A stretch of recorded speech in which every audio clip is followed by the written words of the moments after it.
Episode में हम Amazon rain forest के कुछ मिस्टीरियस ट्राइब्स के बारे में जानेंगे। लेकिन इससे पहले ये क्वेश्चन उठता है कि आखिर ट्राइब्स या इंडिजिनियस पीपल्स के बारे में समझना क्यों ज़रूरी है। आप इस बारे में क्या सोचते हैं, कमेंट करके ज़रूर बताएं। अमेज़न रेन फॉरेस्ट में रहने वाले 300 से 400 ट्राइब्स अमेज़न का महत्वपूर्ण हिस्सा हैं।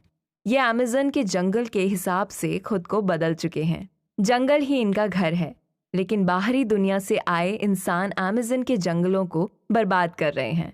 ऐसे में हम सीधे तौर पर इनके घरों को बर्बाद कर रहे हैं, कभी माइनिंग के नाम पर, तो कभी फार्मिंग के नाम पर, तो कभी रोड और डैम के कंस्ट्रक्शन को लेकर इनके आवास से छेड़छाड़ की जाती है, जिससे ये नुकसान झेल रहे हैं।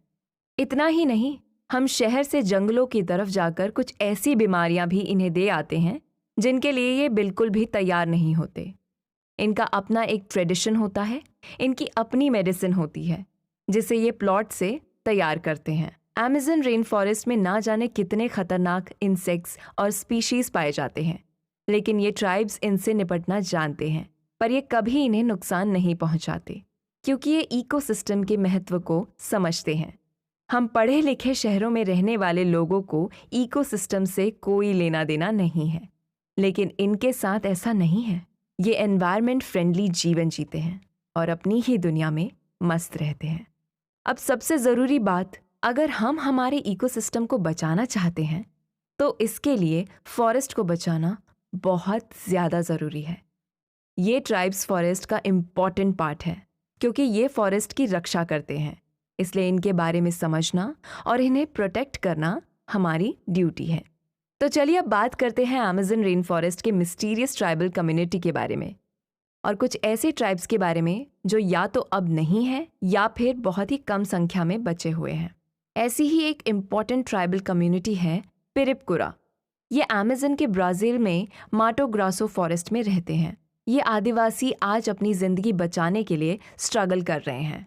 डिफॉरेस्टेशन ने इनकी कम्युनिटी के ज़्यादातर लोगों को ख़त्म कर दिया है।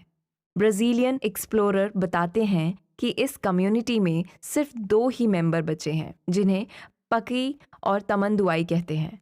ऐसा नहीं कि इस कम्युनिटी में सिर्फ 2 ही मेंबर बचे हैं, बहुत से ऐसे मेंबर भी हैं जो अभी तक हमारी पहुंच से दूर हैं।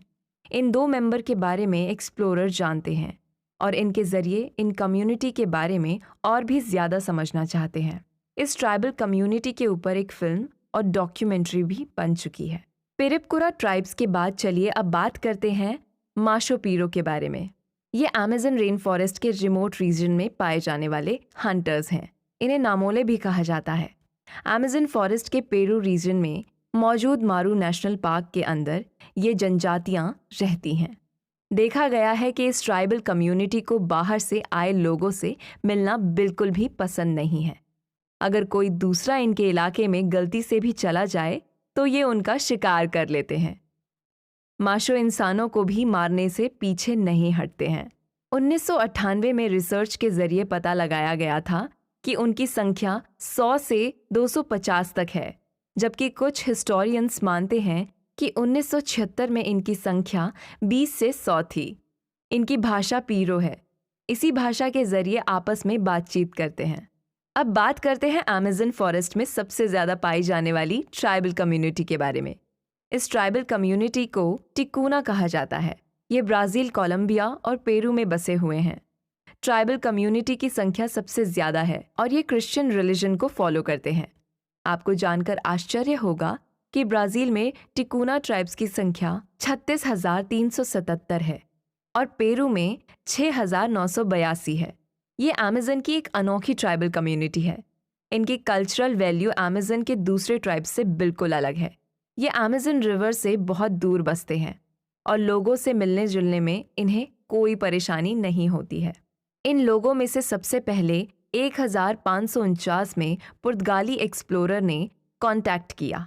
ये दूसरी ट्राइबल कम्युनिटी के साथ रिश्ते बनाने में भी परहेज नहीं करते हैं। ऐसा कहा जा सकता है कि अमेज़न की दूसरी ट्राइबल कम्युनिटी के कंपैरिजन में ये ज़्यादा मिलनसार और ज़्यादा समझदार हैं। बाहरी दुनिया को समझाना इन्हें अच्छा लगता है, इसलिए अमेज़न के जंगलों में इनकी पॉपुलेशन सबसे ज़्यादा है। इनकी एक अलग भाषा है जिसे टुनिकल लैंग्वेज कहा जाता है।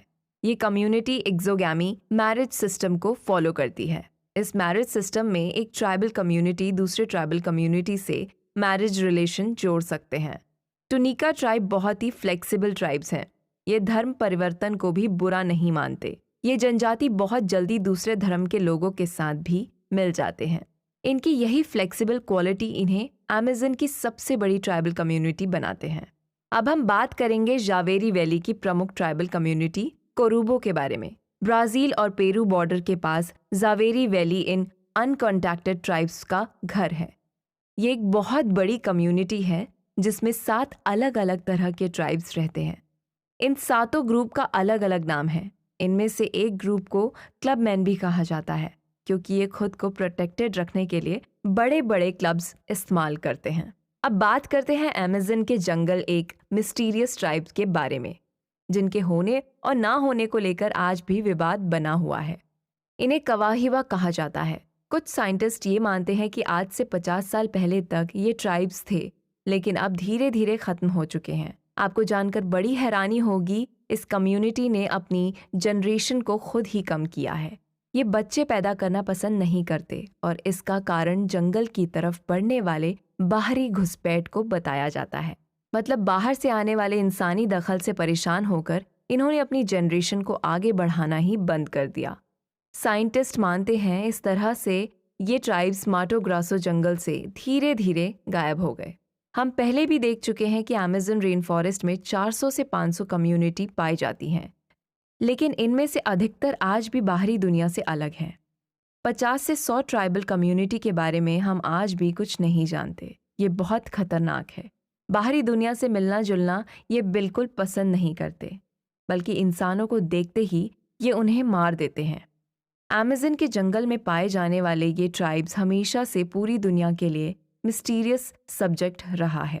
तो चलिए इससे जुड़े कुछ खास सवालों का जवाब ढूंढते हैं। सबसे पहले महत्वपूर्ण सवाल, इन ट्राइब्स को सबसे ज्यादा खतरा किससे है? इस सवाल का जवाब शायद सभी को मालूम हो। जी हाँ, आप सही समझ रहे हैं। हम इंसानों से ही इन्हें सबसे ज्यादा खतरा है। हम इंसान अपनी ज़रूरतों को पूरा करने के लिए जंगलों को उजाड़ रहे हैं। Illegal mining, gold mining, Coca plant, drugs plant और लकड़ी के लिए इंसान जंगल के अंदर आते जाते रहते हैं और जंगलों को धीरे धीरे ख़त्म कर रहे हैं।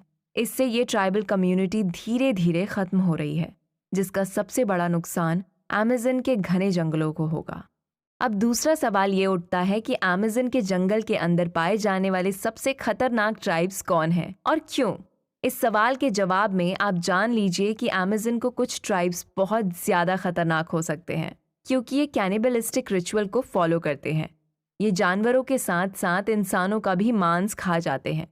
खास तौर पर बाहर से आए हुए इंसान इनका सबसे पहला शिकार होते हैं। इस तरह से रिचुअल्स को फॉलो करने वाले सबसे खतरनाक ट्राइब्स कुनीला है, जो अमेज़न के जंगलों के अंदर बहुत ही घने और अंदरूनी इलाकों में रहते हैं। ब्राज़ील और पेरू के रिमोट अमेज़न फॉरेस्ट में भी इनके होने का दावा किया जाता है। इस एपिसोड में बस इतना ही। आगे के एपिसोड में हम अमेज़न रेन फॉरेस्ट की लाइफलाइन अमेज़न रिवर के